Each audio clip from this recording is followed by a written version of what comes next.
મહારાષ્ટ્રના બોરડી ગામે એગ્રો ટુરિઝમનો નવો આકાર લઈ રહી છે ત્યારે વર્તમાન હાઈટેક યુગમાં ભૂલાઈ ગયેલો સાંસ્કૃતિક વારસો અને જોખમમાં મુકાયેલા જંગલ અને પર્યાવરણને ધ્યાનમાં રાખી જંગલ ફાર્મ બનાવ્યું છે। ખેડૂતોએ વાડીને પર્યટન સાથે જોડી દેશ વિદેશના પર્યટકોને આકર્ષી અને મોટી સિદ્ધિ હાંસિલ કરી છે।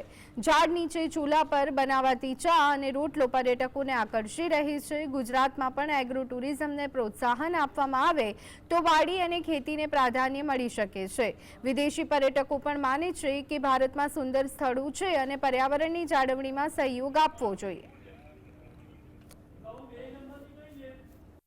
यहाँ पे हमने डिफरेंट एक्सपीरियंस लोगों को देने के लिए ये जगह, और स्पेशली जो लोग भूल चुके हैं इतने सालों में अपनी जो प्राचीन संस्कृति या पहले के जो रिवाज है अपने वो भूल चुके हैं। Even right from the kitchen आप अगर देखोगे तो यहाँ पे हमने बहुत सारी पुरानी किचन की चीज़ें जमा करके रखी है, जो भूले बिसरे इक्विपमेंट्स है right from British time to this time, और उससे भी पहले का एरा में जो भी चीज़ें थी वो हमने संभाल के रखी है ताकि बच्चों को, नेक्स्ट जनरेशन को इसके बारे में नॉलेज हो, उन्हें पता चले कि अपना कल्चर कितना रिच था।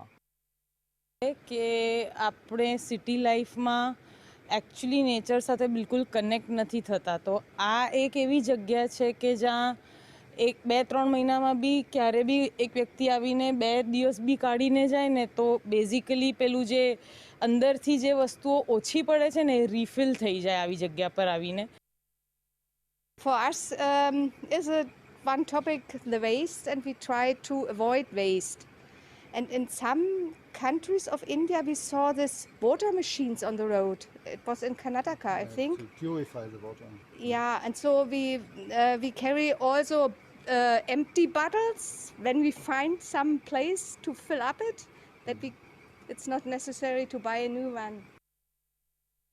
Just away, someone will come and collect it, because when it is plastic, it will never disappear without someone takes it. So we see it often that everyone just put it there. It's India, just do it. And the next point is when you collect it, you need to put it somewhere. हो गया અને નવું જે કે યુગની પેઢી આવી એમના માટે જે છે એ જંગલ અને પર્યાવરણ અને તમામ વસ્તુઓને જે છે તે આકાર આપતી અને જીવંત રાખતી સંસ્કૃતિ અહીં જોવા મળે છે। જંગલ ફાર્મની અંદર અહીં આવ્યા બાદ એ જાણવા મળે છે કે એ સમયનું વાતાવરણ અને અત્યારના વાતાવરણમાં કેટલો ફરક છે। જે લોકો અહીં આવે છે એમને ખબર પડે છે કે આજથી 50-100 વર્ષ પહેલાં કેવું વાતાવરણ હતું અને કયા પ્રકારની ચીજ વસ્તુઓ જે છે તે વપરાતી।